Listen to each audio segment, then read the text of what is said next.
ایک صحابی تھے کعب بن مالک، بہت نیک صحابی، بہت اچھے صحابی، لیکن کیئرلیسنس کی وجہ سے وہ اللہ کے نبی کے ساتھ جہاد پہ نہیں جا سکے۔ ایک اور صحابی تھے، ان سے کیا کیئرلیسنس ہوئی، میں آپ کو ان کی کیئرلیسنس بتاتا ہوں۔ وہ نبی صلی اللہ علیہ وسلم کا اعلان سن کے آئے کہ چلو بھائی ناؤ وی نیڈ یو، اب نکلتے ہیں اسلام کو ڈیفینڈ کرنے کے لیے، رومنز ہمیں تھریٹن کر رہے ہیں۔ تو غزوہ تبوک کے لیے جب اعلان کیا پروفیٹ صلی اللہ علیہ وسلم نے، تو وہ جو صحابی تھے وہ اس نیت سے گئے کہ میں جاؤں گا، لیکن جب گھر پہنچے تو اپنے گارڈن میں گئے، گارڈن بنایا ہوا تھا بڑا زبردست، وہاں پر قالین بچھائے ہوئے تھے، ان قالین پر بیٹھے، بڑا زبردست کھانا آیا، ان کی بیویاں آئیں، کھانا شانا کھایا، بیویوں سے گپیں ماری، سب کچھ بھول گئے، دنیا میں مگن ہو گئے، اور سوچنے لگ گئے کہ میں جاؤں کہ نہ جاؤں، اتنی گرمی ہے، اتنی دھوپ ہے۔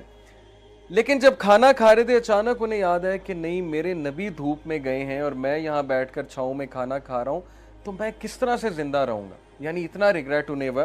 اور پھر وہ اٹھے، کھڑے ہوئے اور دوڑ کر اپنے گھوڑے کو پکڑا اور دوڑ کر میدان جنگ میں پہنچے، اور نبی صلی اللہ علیہ وسلم نے دور سے انہیں دیکھا تو صحابہ کو کہا کہ مجھے لگتا ہے یہ وہ ہے۔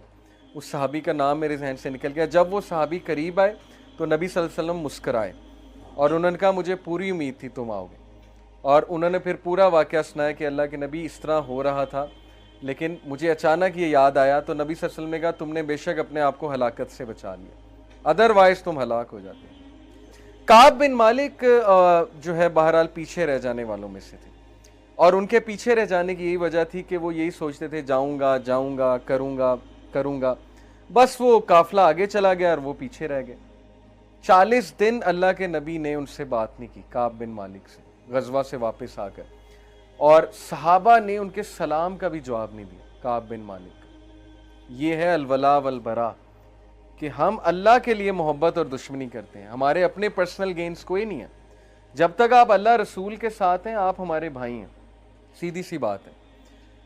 تو 40 دن ان سے جب بات نہیں کی گئی تو بہت روئے، بہت ریپینٹ کیا انہوں نے، اور اپنی مسٹیکس کو ایکنالج کیا، ایکسیپٹ کیا، اکڑ نہیں گئے، بہانے نہیں بنائے، ایکسکیوزز نہیں دی، نہیں یہ ہو گیا تھا وہ ہو گیا تھا۔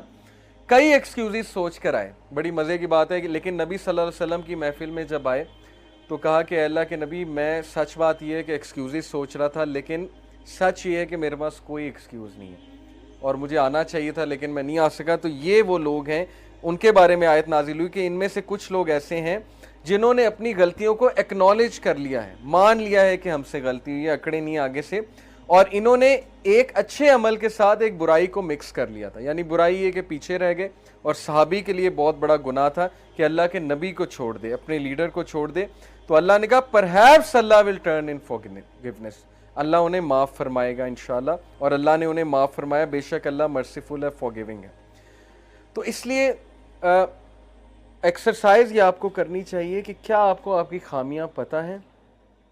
کیا آپ خامیاں جو بتائے آپ کو اس پہ غصے تو نہیں ہوتے؟ اسپیشلی ماں باپ بتاتے ہیں نا، دیکھیں بچوں کو ماں باپ ان کی خامیاں بتاتے ہیں، بچے مائنڈ کر جاتے ہیں۔ مائنڈ نہیں کرنا چاہیے، سن لیں کہ ابو کیا کہہ رہے ہیں، امی کیا کہہ رہی ہیں۔ آلدو آئی انڈرسٹینڈ کہ دیسی کلچر میں والد کا رول بہت زیادہ ہی ایک کرٹیکل ہو گیا، اوور کرٹیکل ہو گیا، بہت زیادہ ہی خامیاں بتاتے ہیں، لیکن آپ سن لیا کریں، آپ دیکھ لیا کریں، اگر آپ میں کوئی خامی ہے اس کو امپروو کریں۔ اگر آپ ذمہ دار نہیں ہیں آپ ذمہ دار ہو جائیں۔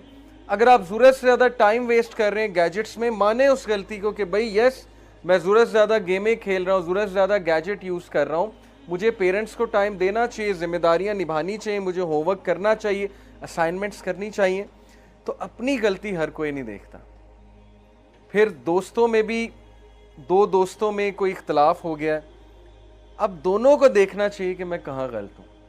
پھر رشتہ داروں میں کسی سے لڑائی جھگڑا ہو گیا، آپ یہ دیکھیں آپ کہاں پر غلطی پہ ہیں، کہیں آپ کے لہجے میں، آپ کی ٹون میں تو کوئی مسئلہ نہیں تھا جس کی وجہ سے لڑائی ہو گئی، کیا سارا قصور اسی کا ہے یا کچھ قصور آپ کا بھی ہے؟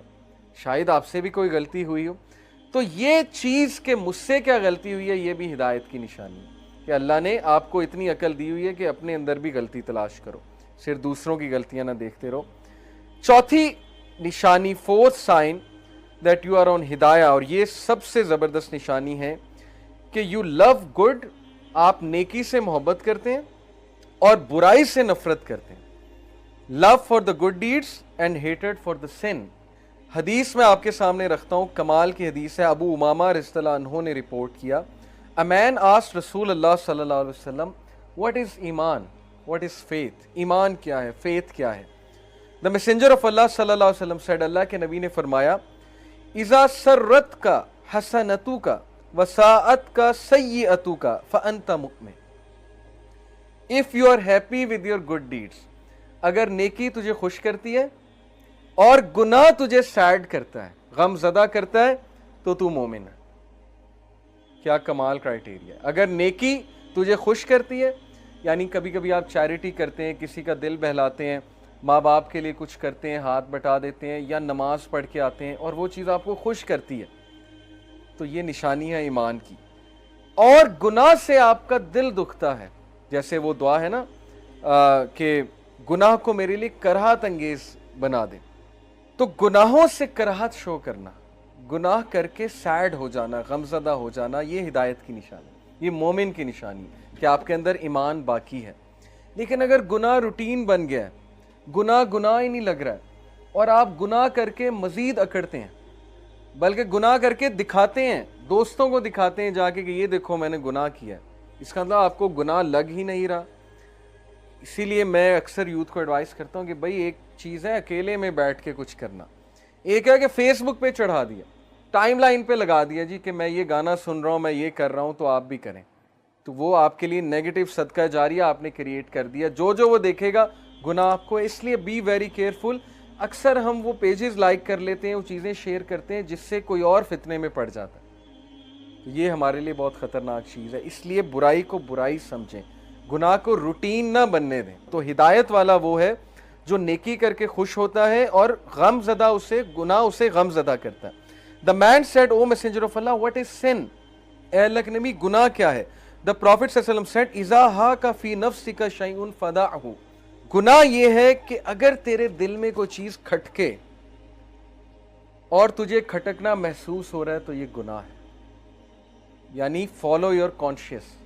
اکثر ہوتا ہے نا, آپ کو کچھ کر تو رہے ہوتے ہیں, دوستوں نے پلان تو بنا لیا, اور رات کو اکٹھے ہوتے ہیں, یہ کرتے ہیں, لیکن وہ کھٹک تو رہی ہوتی ہے بات کہ یار کام تو غلط ہے. اور یہ کھٹکنا ہدایت کی نشانی ہے. جن کو کھٹکتا ہی نہیں ہے تو پھر سمجھ لیں کہ وہ پھر اللہ کی ناراضگی, کھٹک ہی نہیں رہا, سمجھ ہی نہیں آ رہی ہے, گناہ ہے.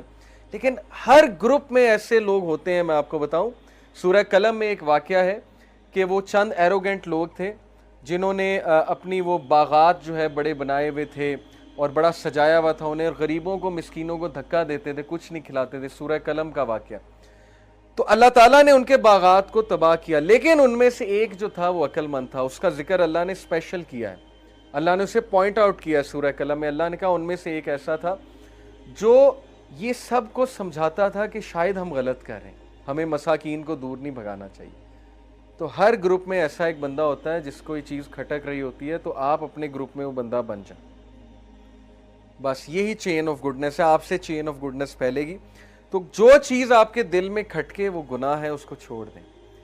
دل گھبرانے لگے, ٹھیک ہے آپ نے ایک چیز کر تو لی ہے لیکن دل گھبرا رہا ہے, ایک کمپنی جوائن تو کر لی ہے لیکن دل گھبرا رہا ہے, ڈاؤٹ فل ہے, پتہ نہیں یہ چیز حرام ہے, انشورنس کا کام حرام ہے, حلال ہے, سود تو نہیں اس میں انوالو, وغیرہ وغیرہ بہت سی چیزیں ہو سکتی ہیں. جیسے جیسے آپ پریکٹیکل لائف میں جائیں گے آپ کو یہ حدیث سمجھ آ جائے گی کھٹکنا کیا ہوتا ہے, گناہ کے بارے میں کھٹکنا.